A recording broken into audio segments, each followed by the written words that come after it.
Muy buenas noches, que el Señor les bendiga. Le habla su hermano Cristian Avendaño Gárate, de Misión Rescatando Vidas y Radio Lirios, desde acá, desde Chile, San Javier, séptima región. Y en esta ocasión me corresponde hablar referente a la iglesia de la Odisea, en Apocalipsis 3, de versículo 14 en adelante. Y para aprovechar ya el tiempo y tratar de abarcar lo que más pueda referente a estos versículos, ya que en 10-15 minutos prácticamente uno hace una introducción a este mensaje, pero vamos a tratar de acotar y de poder abarcar lo que más se pueda, y obviamente que nuestro Señor sea hablándonos a través de estos versículos y qué es lo que quiere que aprendamos esta noche referente a esto. Y para eso pasaré a orar y posteriormente ya daremos lectura a los versículos que vamos a tratar para comenzar a hablar de este mensaje de la iglesia de la Odisea. Padre nuestro, gracias primeramente te doy por tu misericordia, por la gran bondad que tienes con mi vida, por esta oportunidad que me concedes de poder dirigir este mensaje a través de este grupo que se ha formado de la agrupación latinoamericana Oraré y de cualquier otro de los grupos a los cuales va a estar llegando esta, este pequeño mensaje. Te ruego que usted sea primeramente usando mis labios, sea usted colocando las palabras justas y necesarias, sea usted, Señor, dirigiéndome con su Espíritu Santo, y que usted sea enseñándonos y corrigiéndonos, a todos en general, incluyéndome a mí, porque todos necesitamos aprender de usted. Sea usted, Señor, con este mensaje, sea usted, Señor, abriendo nuestro entendimiento, dándonos conocimiento, dándonos un pequeño, solamente una pequeña pizca de su sabiduría para comprender, entender y exhortar lo que hoy nos tienes preparado. Te lo pido, Padre, en el nombre de nuestro Señor Jesucristo, nuestro Salvador. Amén y amén. Y la lectura, como les dije, comienza en Apocalipsis 3, de versículo 14 al 22, y dice así: Y escribe al ángel de la iglesia en la Odisea: He aquí el Amén, el testigo fiel y verdadero, el principio de la creación de Dios, dice esto: Yo conozco tus obras, que no eres, que ni eres frío ni caliente. Ojalá fueses frío o caliente, pero por cuanto eres tibio y no frío ni caliente, te vomitaré de mi boca. Porque tú dices: Yo soy rico y me he enriquecido, y de ninguna cosa tengo necesidad, y no sabes que tú eres un desventurado, miserable, pobre, ciego y desnudo. Por tanto, yo te aconsejo que de mí compres oro refinado en fuego, para que seas rico, y vestiduras blancas para vestirte, y que no se descubra la vergüenza de tu desnudez, y unge tus ojos con colirio, para que veas. Yo reprendo y castigo a todos los que amo. Sé pues celoso y arrepiéntete. He aquí, yo estoy a la puerta y llamo. Si alguno oye mi voz y abre la puerta, entraré a él y cenaré con él y él conmigo. Al que venciere, le daré que se siente conmigo en mi trono, así como yo me he vencido, como yo he vencido y me he sentado con mi Padre en su trono. Al que tiene oído, oiga lo que el Espíritu dice a las iglesias. Este mensaje le he colocado como título: Las consecuencias de la indiferencia. La iglesia de la Odisea, o la ciudad en sí, la Odisea, era una ciudad próspera, mercantil, sin necesidades económicas, que se jactaba de su riqueza y poder económico. Era tal su autonomía que para el año 60 después de Cristo, esta ciudad sufrió un gran terremoto. Y ellos mismos fueron capaces de reconstruir sin pedir ayuda, e incluso a la misma Roma. Era tal la economía que ellos tenían que no tenían necesidad de buscar ayuda desde otras partes. Lo que generalmente ocurre, ¿cierto? Cuando hay una catástrofe, una devastación. Se comienza a comunicar con otras comunas, con otras ciudades. Piden ayuda al gobierno para poder comenzar una reconstrucción después de una devastación. Pero acá no fue el caso. Era una ciudad tan próspera que ellos mismos, con sus propias manos, con su propio esfuerzo, fueron capaces de reconstruir después de ese gran terremoto. Esta ciudad fue fundada por Antíoco II y su nombre se deriva de su esposa Laodice. Y en honor a ella, obviamente, esta ciudad se llama así. En el primer versículo, ¿cierto? Que es el versículo 14, vemos el remitente de esta carta enviada a la Odisea. Cristo mismo se presenta en una vía de amonestación directa a la cabeza de la congregación, es decir, al pastor, como también le habla a la iglesia en conjunto. Dice, y escribe el ángel de la iglesia en la Odisea: he aquí el amén, el testigo fiel y verdadero, el principio de la creación de Dios. He aquí el amén y el testigo fiel y verdadero. Una declaración que enmarca la fidelidad de Jesucristo y en él todas las promesas muestra que son firmes y se cumplen. En 2 Corintios 1:20 dice que por todas las promesas de Dios, porque todas las promesas de Dios son el sí y en él amén. A la voz del Dios de verdad, el que no miente y tampoco erra y se equivoca. Isaías 65:16 dice: el que se bendijere en la tierra, en el Dios de verdad se bendijere, y el que jurare en la tierra, por el Dios de verdad jurará. Por eso acá dice el testigo fiel y verdadero, porque Él es el Dios verdadero. Él es la verdad en nuestras vidas. Juan 14:16 dice: yo soy el camino, la verdad y la vida. O sea, la misma palabra de Dios nos muestra y nos declara de que Cristo es la verdad. Él es el Dios verdadero. Esto lo podemos completar o complementar, mejor dicho, con el versículo de Apocalipsis 1:5, Jesucristo el testigo fiel. En la versión israelita dice Apocalipsis 3:14: he aquí el mensaje del amén, el testigo lleno de fidelidad y verdadero, el gobernador de la creación.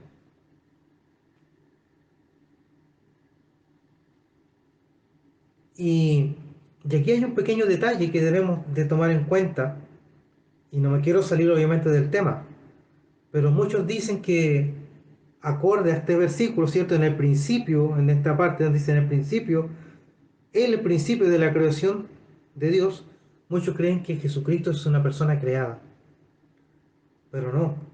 En realidad, es el creador de todo. Por Él y para Él fueron hechas las cosas. El principio de la creación, prácticamente es decir, suprema autoridad y dominio que Cristo tiene sobre toda la creación, ya que Él es su creador. En el versículo 2, en el versículo 15, dice: yo conozco tus obras, que eres ni frío ni caliente. Ojalá fuese frío o caliente. Y el versículo 16 dice: pero por cuanto eres tibio y no frío ni caliente, te vomitaré de mi boca. O sea, prácticamente te desecharé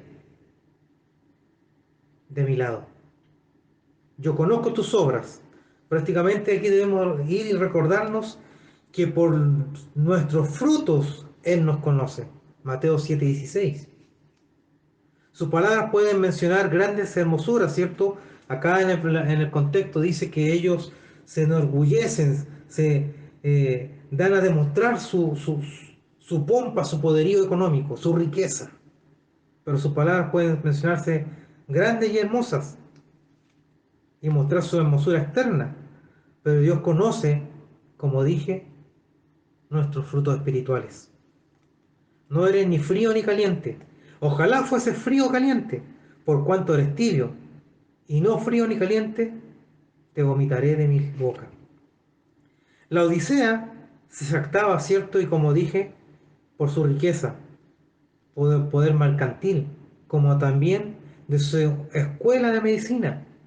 Pero había algo en lo cual no se podían jactar, y es que el agua, es justo, o sea, disculpen, y es que justamente el agua que ellos consumían, que el agua que llegaba donde ellos, prácticamente no era buena. Y ese es el punto que Jesucristo toma y ataca para poder llevarlo a la parte espiritual de la iglesia de la Odisea. La Odisea tenía que transportar, para explicarle un poco, la Odisea tenía que transportar su agua por tuberías desde otros lugares. Y cuando el agua llegaba, ya estaba llena de sedimentos. Eso provocó una mala reputación por los suministros de agua de la Odisea. Es como, por ejemplo, cuando usted tiene la llave de su casa, de la cocina o del baño, nueva, y después de un año usted se da cuenta que ya no empieza a salir agua como es debido. Y si usted saca el filtro que trae esa llave, se da cuenta que está llena de sedimentos. Si eso lo llevamos a lo que nos habla acá la Biblia, prácticamente ocurría esa situación. Trasladaban el agua desde un lugar a otro a través de tuberías, pero al momento que ya llegaba a la ciudad de la Odisea, ya no llegaba en buenas condiciones. Jesús justamente hace la observación respecto a la temperatura del agua. No eres ni frío ni caliente, sino que eres tibia. Y esto no quiere decir, y va a ser como un paréntesis, esto no quiere decir que el agua fría era mala y el agua caliente era buena, o que debía ser una persona ardiente en la obra de Cristo, como algunos interpretan. Porque muchas veces yo creo que usted ha escuchado decir, justamente con este pasaje, no hermano, usted no tiene que ser frío, usted tiene que ser un fuego espiritual, un fuego pentecostal, y realmente este versículo no habla de eso. El agua fría era preferible a la hora de beber, y el agua caliente para los baños, como también para cuando se hacían banquetes, para poder consumirla, como nosotros hoy en día lo consumimos para poder tomar un café, un té o cualquier bebida caliente. Jesús con estas palabras quiere decir, si fueras caliente, es decir, bueno para beber, o sea, disculpen, bueno para el baño, o fría, buena para beber, serías útil. Pero como eres tibia, simplemente eres desagradable. Lo que siento por ti es lo mismo que tú sientes por tu suministro de agua. Eso es lo que Jesucristo en sí quería decirles, que si eran fríos, debían ser buenos para el consumo, para saciar la sed. Y si eran calientes, debían ser buenos para ser usadas en el baño, para poder ser usadas para poder consumirlas como bebida caliente. Pero no de que si usted es frío, está apartado y alejado de Dios, y si es caliente, está en pleno fuego espiritual. No, aquí ambas cosas son buenas. Usted está dentro de la congregación, usted tiene un puesto específico dentro de la congregación. Y todos tenemos diferentes cargos o diferentes quehaceres dentro de la congregación. Y uno no es ni bueno ni malo, sino que todos aportamos. Todos tenemos algo que entregar. Todos tenemos un trabajo que realizar dentro de la congregación. Pero ninguno desmerece al otro. Y acá no está desmereciendo ni el agua fría ni un agua caliente, sino que simplemente le dice que si eres bueno en una, o sea, que si eres frío, sé bueno en lo que eres, y si eres caliente, sé bueno en lo que eres, pero no seas tibio, porque tibio prácticamente no sirves.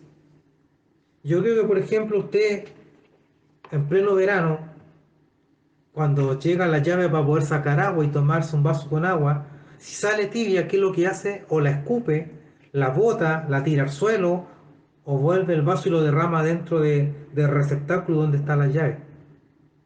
No se la toma. O lo que hace es ir al refrigerador y sacar un par de cubos de hielo y echarle al vaso para poder consumirla. Pero tibia no se la tome. ¿Por qué? Porque usted quiere saciar su sed. A lo mismo que en el invierno. Usted en el invierno, ¿qué es lo que busca? El agua caliente para poder ducharse. El agua caliente para poder tomarse, no sé, una bebida, un chocolate caliente, un café caliente, un té caliente. No busca agua fría, porque no es el momento para buscar eso. Entonces el agua fría y caliente, como lo menciona acá, ambas son buenas. Pero si se comienza a ser tibia, obviamente en ambas temporadas es desagradable.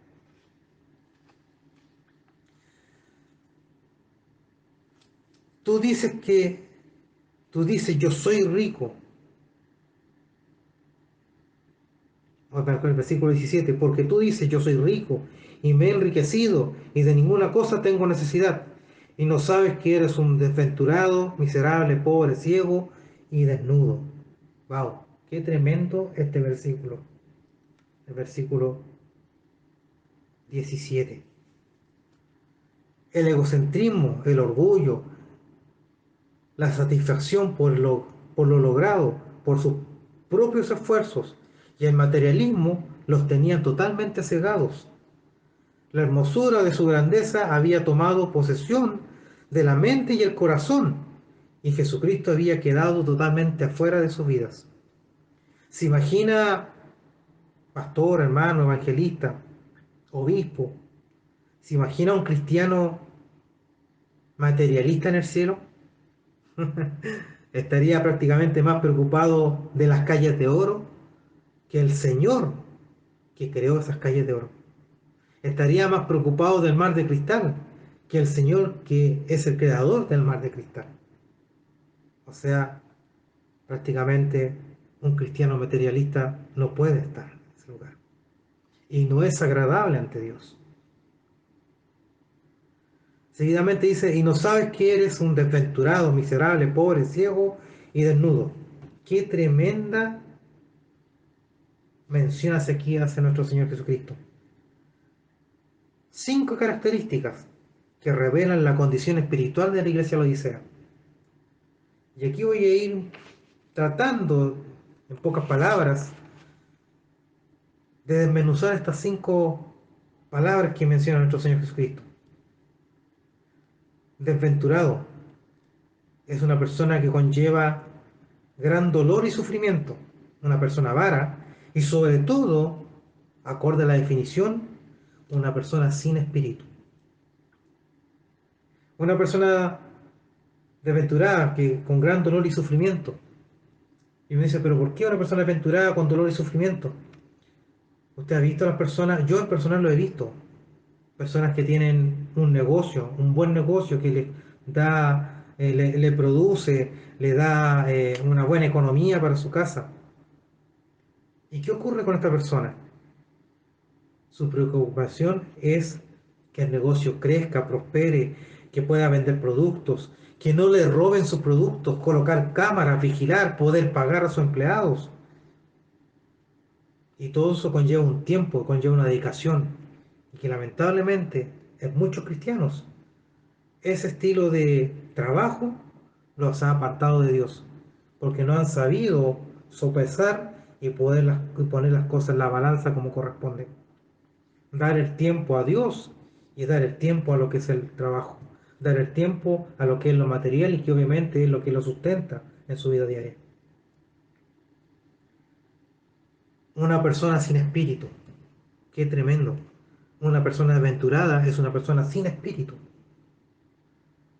Recuerde usted el tiempo cuando no conoció a Cristo. ¿Cómo era usted? A lo mejor usted no era ni borracho, ni drogadicto, ni robaba, y no tenía ninguna de esas cualidades, o hacía alguna de esas cosas. Simplemente usted se consideraba una persona buena, una persona de casa, hogareña, de familia,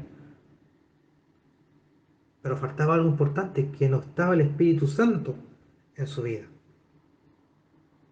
Y una persona sin espíritu, eso es grave. Y más aún, personas como la iglesia de Odisea, que conocían de Cristo, sabían del Evangelio de Cristo, vivían o vivieron acorde a lo que Cristo había establecido a través de sus apóstoles, a través de sus discípulos. Pero ellos quisieron, se apartaron, se alejaron, cambiaron la parte espiritual por la material y prácticamente dejaron a Cristo fuera. Miserable, una persona tacaña, infeliz, pobre. Imagínense, pobre, una persona sin conocimiento y sin reflexión, una persona que carece de lo necesario para vivir. Y su carencia no es solo de lo material, sino que también en la parte de la educación, la salud, las relaciones personales y una vida espiritual. Ciego, una persona sin visión, sin luz, sin propósito, vivir en la oscuridad, sin encontrar el camino correcto. Y desnudo, una persona sin ropa, o probablemente con poca vestimenta, o sin vestimenta exterior. Son 5 palabras que muestran la parte espiritual y la condición de la iglesia de la Odisea. Una iglesia que no tiene virtudes, simplemente está apartada de Dios. ¿Por qué? Porque sus ojos se desviaron totalmente de lo que es Cristo. En Proverbios 16-18 dice: antes del quebrantamiento es la soberbia, y antes de la caída la altivez de espíritu. El siguiente versículo que dice: por tanto, yo te aconsejo que de mí compres oro refinado en fuego para que seas rico.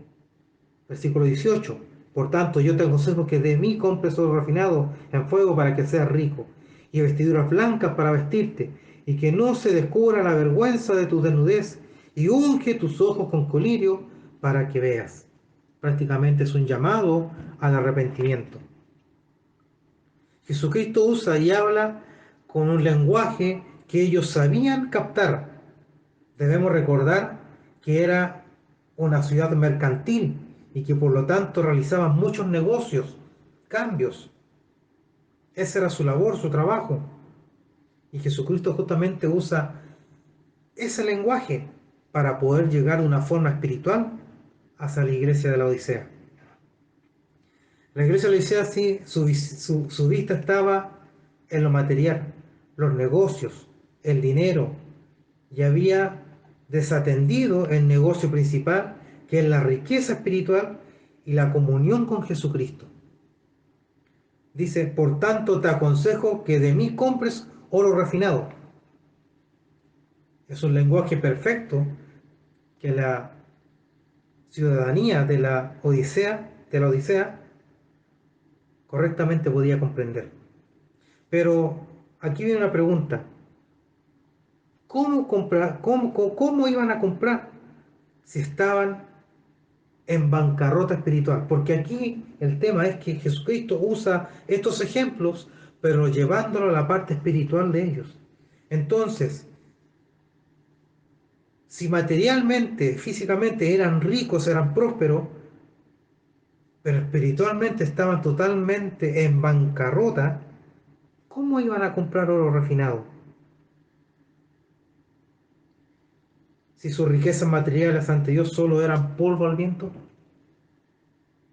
Bueno, Dios es el dador de todo, y su fidelidad y misericordia llegan a ser incluso incomprensibles para nosotros en muchas ocasiones. Isaías 55:1 dice: misericordia gratuita para todos, a todos los sedientos, venid a las aguas, a los que no tienen dinero, venid, comprad y comed. venid y comprad sin dinero, sin precio, vino y leche. Es decir, solo en Cristo está nuestra riqueza, en Cristo está nuestro sustento, solo en Él podemos comprar oro refinado. Pero para tener este beneficio debemos dejar de lado la autocomplacencia y el egocentrismo. En palabras simples, arrepentirnos de nuestros errores ante Dios. Y vestiduras blancas para vestirte. Que continúa, voy a leer acá que dice, y no sabes que tú eres, no, disculpen, me perdí.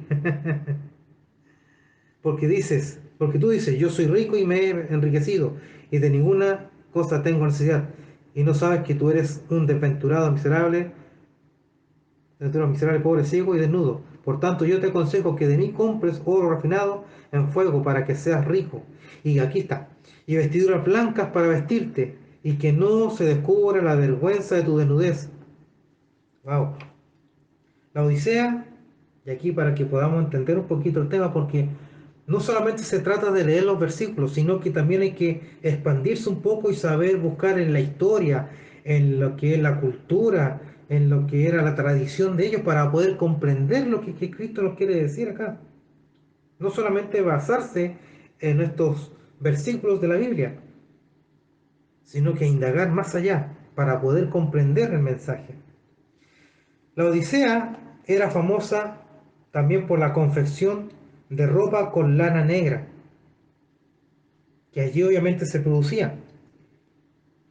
Y aquí viene el contraste de parte de Jesucristo. Les ofrece vestiduras blancas, que es la referencia a la justicia de Cristo imputada al creyente.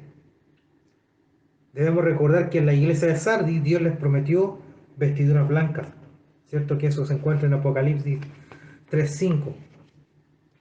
Ahora, esto no se refería a vestimentas o a vestiduras literales, sino a ser revestido de Cristo. Gálatas 3:27 dice, porque todos los que habéis sido bautizados en Cristo, de Cristo estáis revestidos. En la versión israelita dice, todos los que han sido sumergidos en el Mesías han sido revestidos con el Mesías. Y en Efesios 11, de 22 al 24 dice, disculpe, Efesios 4, del 22 al 24 dice, en cuanto a la pasada manera de vivir, despojaos del viejo hombre que está viciado conforme a los deseos engañosos, y renovaos en el espíritu de vuestra mente y vestidos del nuevo hombre, creado según Dios en la justicia y santidad de la verdad. ¿Se da cuenta de cómo nos vamos dando cuenta de la profundidad de este mensaje? Y la importancia que tiene indagar un poco más y no leer por leer. Nos damos cuenta que la palabra de Dios es muy, muy profunda. Y estamos llevando esto prácticamente, se puede decir superficialmente. No estamos profundizando más allá, o si no, nos extenderíamos mucho más. Después continúa y dice, y unge tus ojos con colirio para que veas. En la Odisea, aparte de su pomposa riqueza, ¿cierto? También tenía una famosa escuela de medicina, donde se llegó a producir un ungüento con propiedades para curar enfermedades de los oídos y un colirio para las enfermedades de la vista. Aunque fuera famosa por la ciencia que ellos habían desarrollado, nunca lograría mejorar su visión espiritual. Por eso Jesucristo les ofrece el verdadero discernimiento de espíritu que venía a través del Espíritu Santo. A través de ese modo podrían ver las cosas como Cristo las ve. O sea, Cristo mismo acá vuelve a ser un ejemplo de algo cotidiano que ellos estaban y tenían en nuestra ciudad, para demostrarles de que independiente de su ciencia, de su conocimiento, de lo que habían logrado, de cómo habían logrado obtener estas dos medicinas, una para los oídos y otra para la enfermedad de la vista, no les servían para la parte espiritual, no les servían para recuperar esa visión espiritual y para poder ver lo, como Cristo veía, como Cristo les veía espiritualmente como iglesia. Solo Jesucristo nos puede dar verdadera vista. En Juan 9:39 dice, dijo Jesús, para juicio he venido a este mundo, para los que no ven, vean, y los que ven, sean cegados. En conclusión, este versículo 18 nos muestra que Jesucristo es la riqueza de nuestra pobreza espiritual, la vestidura blanca de justicia para cubrir nuestros pecados y la vista espiritual para nuestra ceguera.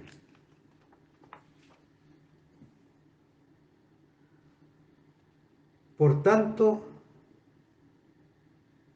yo te aconsejo que de mí compres oro refinado.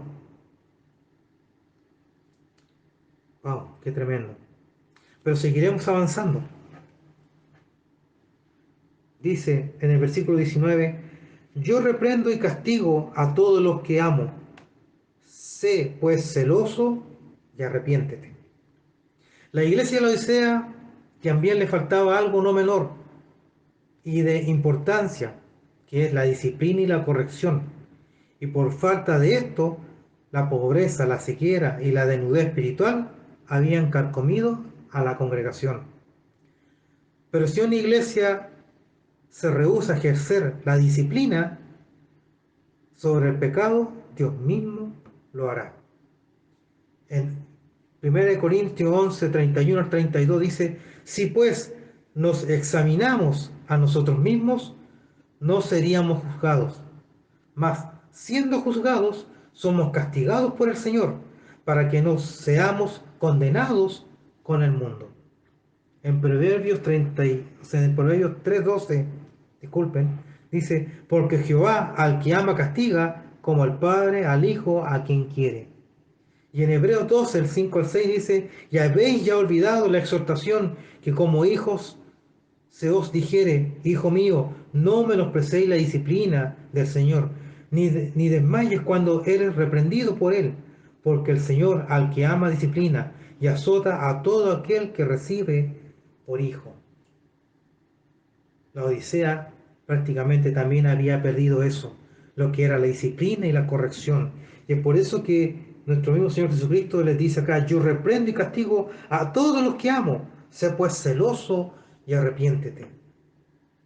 O sea, prácticamente no solamente se habían apartado por lo que era la parte material, no solamente habían dejado a Jesucristo de lado de sus vidas, sino que también la disciplina y la corrección, la palabra de Dios, también había comenzado a menguar en sus vidas. Sé pues celoso y arrepiéntete. El mal fundamental en la Odisea era su tibieza en los asuntos espirituales. El arrepentimiento es el conducto a una vida fervorosa en Cristo, donde el celo por la obra es el motor para alcanzar las almas para Cristo.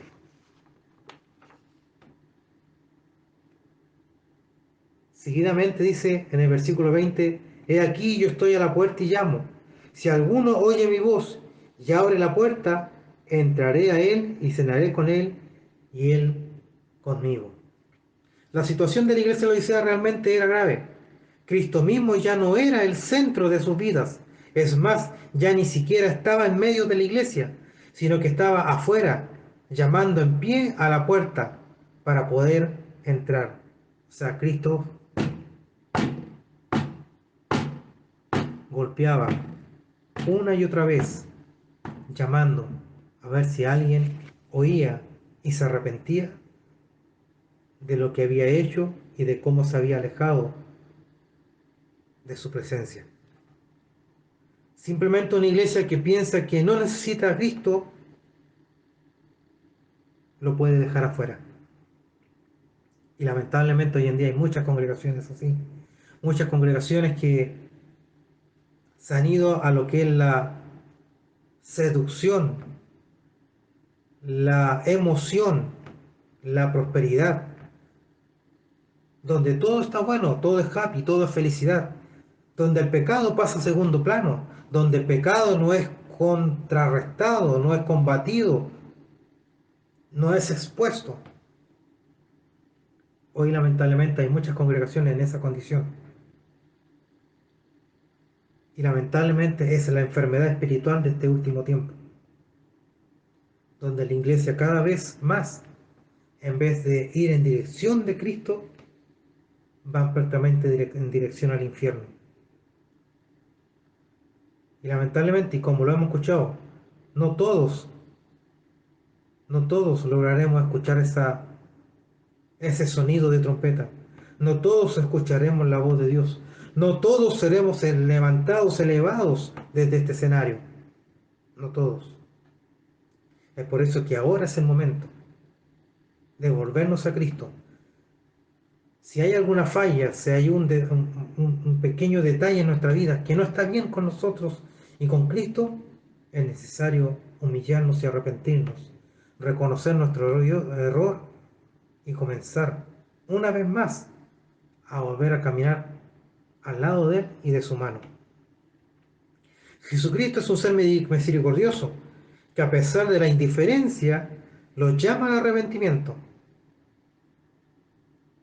Esta puerta, donde Cristo está golpeando, debe ser abierta desde adentro, porque Jesucristo nunca entrará de forma forzada en la vida de una persona. Este versículo muestra un cambio, primeramente, un cambio totalmente distinto a los versículos anteriores. En los anteriores, Jesucristo, habla hacia la congregación en conjunto y hacia la cabeza, que es el pastor. Y aquí hay un detalle, y que muchas veces yo le he dicho: si la cabeza está mal, el cuerpo va a estar mal.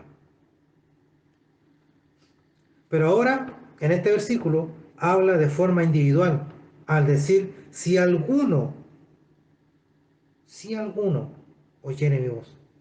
Porque el arrepentimiento y la conversión es personal.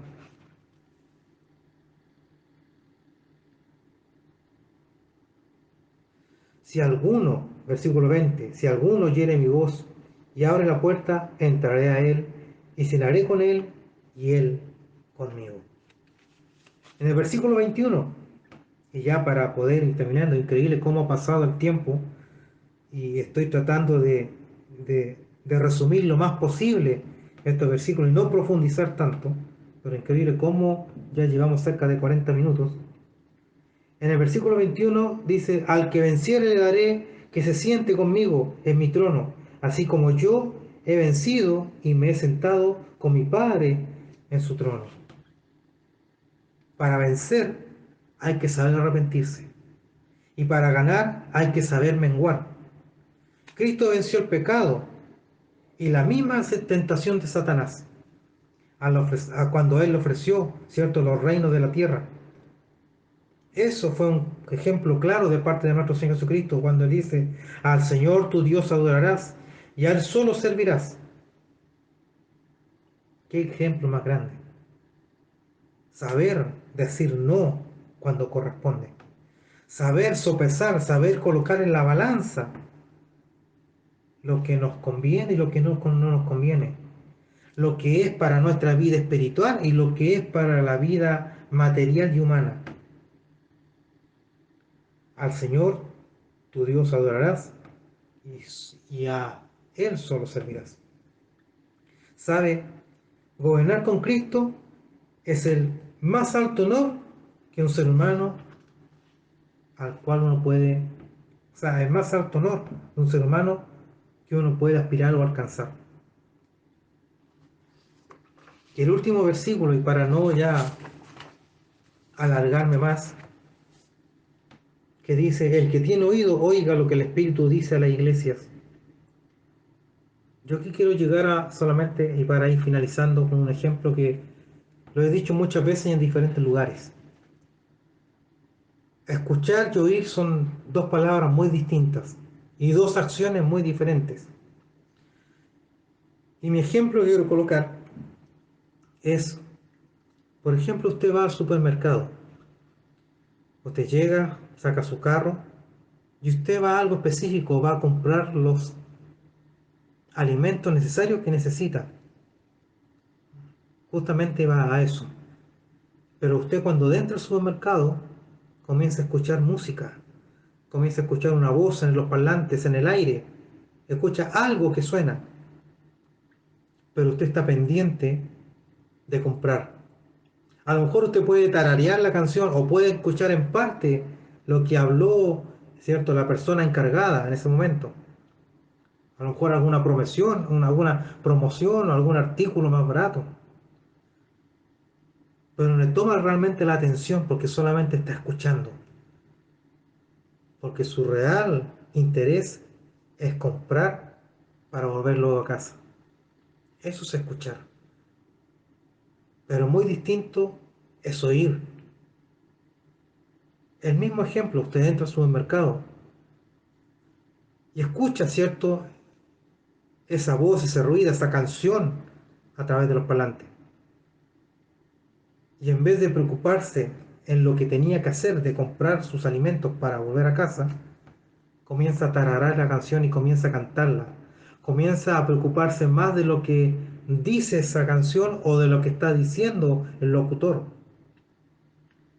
Y se desinteresa, se despreocupa de su real propósito.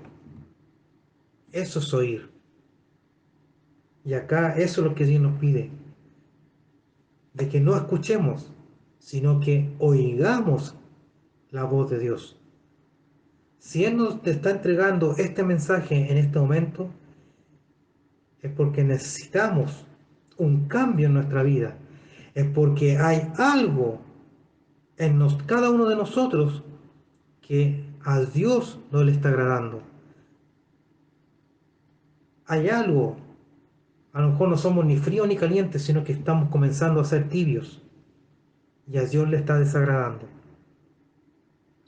Por eso es necesario que nuestro oído esté atento a su voz, que nuestro corazón esté despierto y abierto a recibir el mensaje, y que nuestro espíritu tenga la capacidad de poder tener comunión y relación con el Espíritu Santo de Dios.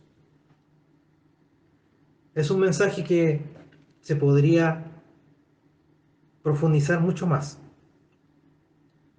pero como conclusión, la iglesia de la Odisea se apartó totalmente, dejó a Cristo afuera, dejó la disciplina y la corrección, buscó más la parte material, buscó más ostentar sus ganancias, su riqueza, sus negocios. Ostentaban de que tenían medicina para curar las enfermedades del oído y de la vista. Pero a pesar de todo lo que tenían, espiritualmente estaban totalmente secos y muertos. Eran verdaderos muertos en vida. Y aquí Cristo les escribe a través del apóstol y les habla en su idioma, con palabras que ellos podían comprender, usando ejemplos cotidianos de su ciudad, de sus quehaceres diarios, para poder llegar a sus corazones y decirles: hey, despierta, porque el tiempo es corto.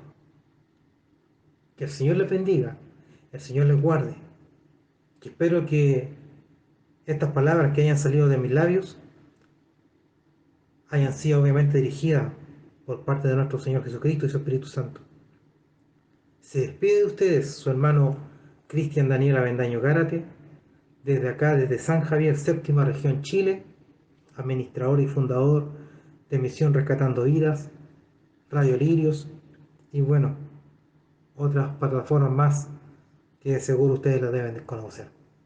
Muy buenas noches y que tengan un buen dormir y un excelente despertar en Cristo.